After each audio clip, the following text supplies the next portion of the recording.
തദ്ദേശ ഭരണ തെരഞ്ഞെടുപ്പിൽ വയനാട്ടിൽ ഏറ്റവും ശക്തമായ പോരാട്ടം നടക്കുന്ന ജില്ലാ പഞ്ചായത്ത് ഡിവിഷനാണ് തോമാട്ടുചാൽ.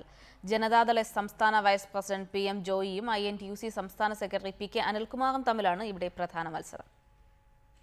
വയനാട് ജില്ലയിലെ ഗ്ലാമർ പോരാട്ടം എന്നാണ് തോമാട്ടുചാൽ ജില്ലാ പഞ്ചായത്ത് ഡിവിഷനിലെ മത്സരത്തെ എല്ലാവരും വിശേഷിപ്പിക്കുന്നത്.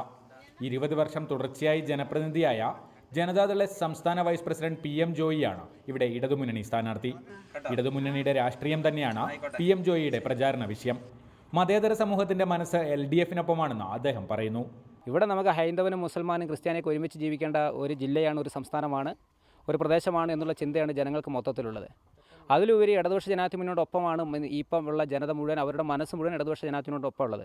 കൽപ്പറ്റ ബ്ലോക്ക് പഞ്ചായത്ത് പ്രസിഡന്റും DCC ജനറൽ സെക്രട്ടറിയുമായ P.K. അനിൽകുമാറാണ് UDF സ്ഥാനാർത്ഥി. വയനാട്ടിലെ മുതിർന്ന ട്രേഡ് യൂണിയൻ നേതാവ് P.K. ഗോപാലന്റെ മകനായ അനിൽകുമാർ INTUCയുടെ സംസ്ഥാന സെക്രട്ടറിയുമാണ്. UDF സർക്കാരിൻ്റെയും ത്രിതല പഞ്ചായത്തുകളുടെയും വികസന നേട്ടങ്ങളിലാണ് അനിൽകുമാറിൻ്റെ പ്രതീക്ഷ. ഇവിടെ UDFിന് നല്ല വിജയപ്രതീക്ഷകൾ. കാരണം ഐക്യജനാധിപത്യമുന്നണിയുടെ ഗവൺമെൻറ് കേരളം ഭരിക്കുന്നു. അതിൽ യാതൊരു നെഗറ്റീവ് ഫാക്ടറുമില്ല. ഈ 3 പഞ്ചായത്തുകളും ജനങ്ങൾക്ക് ഗുണകരമായ കാര്യങ്ങൾ ചെയ്തതിൻ്റെ ഗുണം ഇവിടെ ഉണ്ട്. കാർഷിക മേഖലയായ തോമാട്ടുചാൽ ഡിവിഷനിൽ തോട്ടം തൊഴിലാളികളുടെ വോട്ടും ഏറെ നിർണായകമാണ്. റിപ്പോർട്ടർ, വയനാട്.